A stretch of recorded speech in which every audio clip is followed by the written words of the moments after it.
Hello guys, this is mister thermionic and you watching thermionic explanation. So guys, हाजिर हूं मैं एक बार फिर से आपके लेकर वॉट हिप के सीजन 2 के एपिसोड नंबर 5 के एक्सप्लेनेशन को, जो कि हाल ही में रिलीज हुआ है। गाइस, इसके पहले के एपिसोड भी मैंने चैनल में एक्सप्लेन करके अपलोड कर दिए हैं, जिनका लिंक आपको डिस्क्रिप्शन में मिल जाएगा और चाहे तो आप चैनल में जाकर उन्हें देख सकते हो। तो शुरू करते हैं इस एपिसोड के एक्सप्लेनेशन को। गाइस, वॉट हिप के सीजन 1 में हमने देखा था कि कैसे अगर ऐसी घटना जहां पर सुपर सीरम स्टीव रॉजर को न देकर पेगी कार्टर को दिया जाता तो क्या होता। हमने देखा था कि वह कैप्टन अमेरिका पिगी कार्टर बन जाती है। वहीं एक मिशन में जब पिगी कार्टर शिप में जाती है तो वहां पर हाइड्रा स्टॉर्म पर आकर उनकी हेल्प करता है। हमें पता चलता है कि इस सूट को बनाया था हावर्ड स्टार्क ने स्टीव रॉजर्स के लिए, जिसे वह एज अ वेपन यूज करते हैं। Back to the main story line, जहां पर नताशा कैप्टन को बताती है कि स्टॉम्पर के अंदर कोई हो सकता है, वो अभी भी जिंदा है और हो न हो स्टीव रॉजर हो सकता है। ये जानकर पिगी कार्टर बहुत ज्यादा खुश होती है और बस वो ओपन करने ही वाली होती कि तभी वह स्टॉम्पर एक्टिवेट हो जाता है और उनके ऊपर अटैक कर देता है। अब जैसे तैसे ये लोग बचते बचाते उससे दूर भागते हैं, तभी हाइड्रा स्टॉम्पर छत को फाड़कर आसमान में जाता है और उधर से आकर तेजी से अटैक करता है। अब हाइड्रा स्टॉम्पर सुपर स्पीड में आकर इनके ऊपर आकर इन पर अटैक करने ही वाला होता है कि तभी पिगी कार्टर उसके ऊपर अपनी शील्ड से अटैक करती है और उससे टकराकर हाइड्रा स्टॉम्पर दूर जाकर गिरता है। हाइड्रा स्टॉम्पर का अचानक से हेलमेट ओपन हो जाता है और हम देख पा रहे थे कि उसके अंदर अभी भी स्टीव रॉजर्स ही होता है। ये जानकर पिगी कार्टर हैरान हो जाती है। तब हाइड्रा स्टॉम्पर इसके ऊपर कई सारी मिसाइल से अटैक कर देता है। अब क्योंकि ये लोग एक शिप में थे,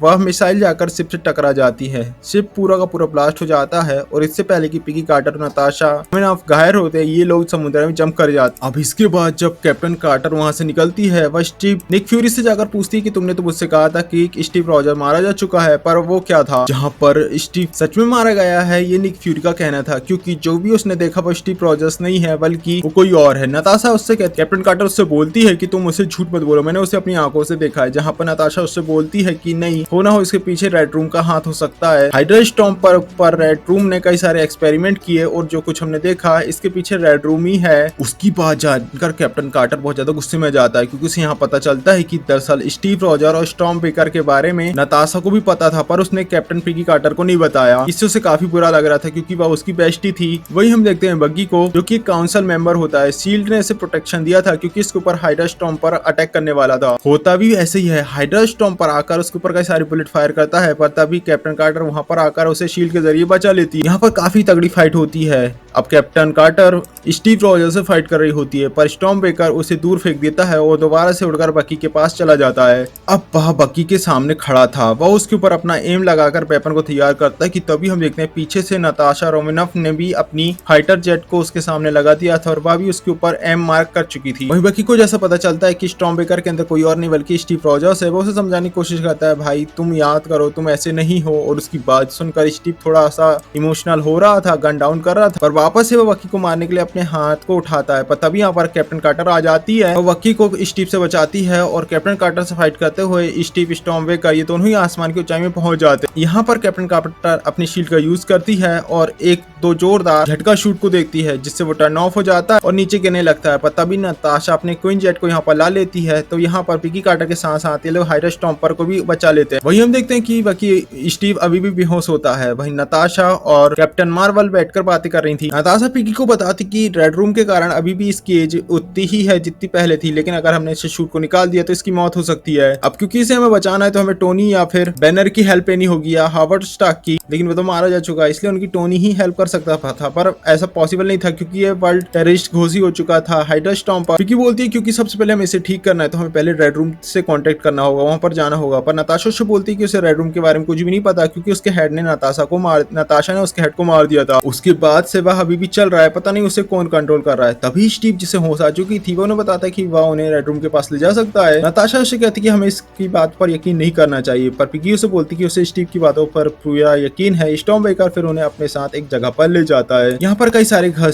थे जो दिखने में तो अमेरिकन के जैसे थे, जैसे अमेरिकन सोसाइटी हो। वहीं पता चलता है कि दरअसल इंसान नहीं बल्कि रोबोट होते हैं। वहीं स्टीव उन्हें बताते हैं कि उसने सिग्नल पास कर दिया है कि उसे रिपेयरमेंट की जरूरत है, तो बहुत जल्द वे लोग यहाँ पर आने वाले होंगे। अब ब्लैक विडो वहाँ पर आसपास की चीजों और तहकीकात करने के लिए वहां से चली जाती है। वही हम देखते हैं पिगी कार्टर और स्टीव रॉजर्स को, जो कि एक दूसरे से बातें कर रहे थे और एक दूसरे के काफी करीब आने लगते हैं। कुछ हो पाता कि इससे पहले विडो वाइट आकर कैप्टन कार्टर को लगता है। उसी जितने भी रोबोट थे वे लोग वहाँ पर इकट्ठा हो जाते हैं, जो कि इन दोनों के ऊपर विडो वाइट से अटैक करना शुरू कर देते हैं। कैप्टन कार्टर सुपर सोल्जर होने के कारण उसके ऊपर विडो वाइट का ट्रक अजटेक उतना इम्पैक्ट नहीं डाल रहा था। फिर ये दोनों मिलकर ही उन्हें उनके साथ फाइट करना शुरू कर देते हैं और फिर ये लोग उन्हें मारते हैं। ब्लैक विडो भी यहाँ पर आ जाती है जो कि इन्हें हेल्प करती है, पर यहाँ पर ब्लैक विडो जो कि इंसान होने के कारण जैसे ही उसे ब्लैक विडो वाइट लगता है उसे उस पर इम्पैक्ट पड़ता है और वह गिर जाती है। वहीं देखते ही देखते हाइड्रा स्ट्रॉन्गबियर भी काम करना बंद कर देता है और कैप्टन कार्टर उसे बचाने के लिए जा रही होती है, पर कई सारे विडो वाइट उसे लग चुके थे और इतने सारे विडो वाइट लगने के कारण उसके ऊपर भी इसका इम्पैक्ट पड़ता है और हम देख पा रहे थे कि कैसे वह अभी बेहोश होकर गिर जाती है। इससे पहले कि वह बेहोश हो पाती वह देखती है कि उसके आश्रम के ऊपर ही रेड रूम होता है, वहां से कुछ लोग निकलकर उसके सामने आ रहे होते हैं। हमें पता चलता है कि दरअसल रेड रूम को बेलिना ही चला रही है, जो कोई और नहीं बल्कि नताशा की मॉम होती है, जो कि अभी रेड रूम को ऑपरेट कर रही थी और वो यहाँ पर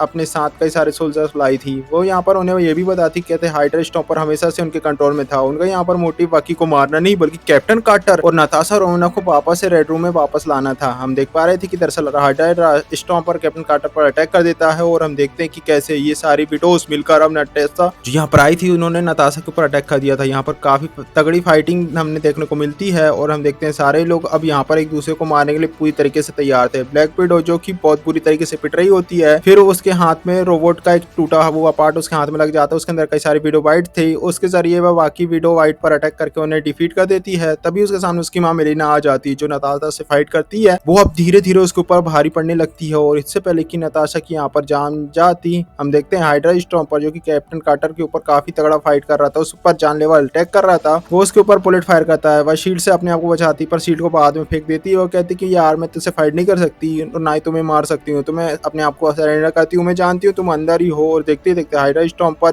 जो कि रुक चुका था अटैक करना रोक देता है। हेलमेट खुलता है और हम देखते हैं स्टीव को जो अपना चेहरा उसे दिखाता है, फिर वो अपने हेलमेट को बंद करके आसमान की तरफ उड़ जाता है। यहाँ पर रेड रूम की तरफ जा रहा होता है। मेलिना जो कि नताशा की जान लेने वाली थी, तभी नताशा क्रैपल गन का यूज करती है और जाकर हाइड्रा स्टॉर्म से अटैच हो जाती है। फिर वह उस गन की वायर को मेलिना के पैर में बांध देती है, यानी कि मेलिना भी हाइड्रा स्टॉम्पर के साथ साथ आसमान में पहुंच जाती है और हाइड्रा स्टॉम्पर रेड रूम को पूरी तरीके से नष्ट कर देता है और कैप्टन कार्टर और नताशा रोमानोफ जैसे तैसे बचते बचाते वहां से भाग जाते हैं। हमें दिखाया जाता है कि हाइड्रा स्टॉम्पर का कोई भी पता नहीं है और उसे ढूंढने के लिए कैप्टन कार्टर वहां से चली जाती है। अब इसके लिए उसने टोनी स्टार्क की गाड़ी को चुरा लिया था। नताशा भी उसके साथ में जाने के लिए तैयार थी, पर तभी हम देखते हैं वहां पर अजीब सा पोर्टल ओपन करता है। कैप्टन कार्टर के नीचे मैजिक के जरिए पोर्टल ओपन होता है और रेड कलर का मैजिक ओपन होता है, यानी कि हो ना हो ये जाती है एक जंगल में पहुंच चुकी थी, टेलीपोर्ट होके एक शील्ड भी उसके साथ में था। तभी उसके सामने निक फ्यूरी आता है जो निक फ्यूरी का एक वेरिएंट था और उसे पूछता है कि क्या ये हमारी हेल्प करेगी हमारी रानी को बचाने के लिए। फिर वहां पर आती है एक स्कारलेट विच की वेलियन जो कि उसे बताती कि दरअसल महारानी अकेले को नहीं बल्कि हमारी दुनिया को भी बचाएगी। ये सब देखकर तो कैप्टन कार्टर जो कि वॉचर को जोर से चिल्लाती है। हमें पता चलता है कि कैप्टन कार्टर को पता चल चुका था वॉचर के बारे में और वह यहाँ पर उसे लग रहा था कि हो ना हो इसके पीछे वॉचर का ही काम है, उसने ही ये सब किया होगा। इसके आगे क्या होगा ये हमें नेक्स्ट एपिसोड में देखने को मिलेगा। गाइस वीडियो अच्छा लगे प्लीज वीडियो का लाइक कर चैनल को सब्सक्राइब करना ना भूलें। इसके पहले के एपिसोड में मैंने एक्सप्लेन कर दिया है जिनका लिंक आपको डिस्क्रिप्शन में मिल जाएगा। वहीं इसके पहले वाले एपिसोड का लिंक आपको राइट साइड में मिल रहा होगा, वहीं इसका अगला एपिसोड का लिंक लेफ्ट साइड में। वहीं मैंने पूरी व्हाट इफ सीरीज को एक वीडियो में एक्सप्लेन करने वाला हूँ जिसका लिंक आपको राइट डाउन में मिल जाएगा। मिलते हैं नेक्स्ट वीडियो में, तब तक के लिए बाय।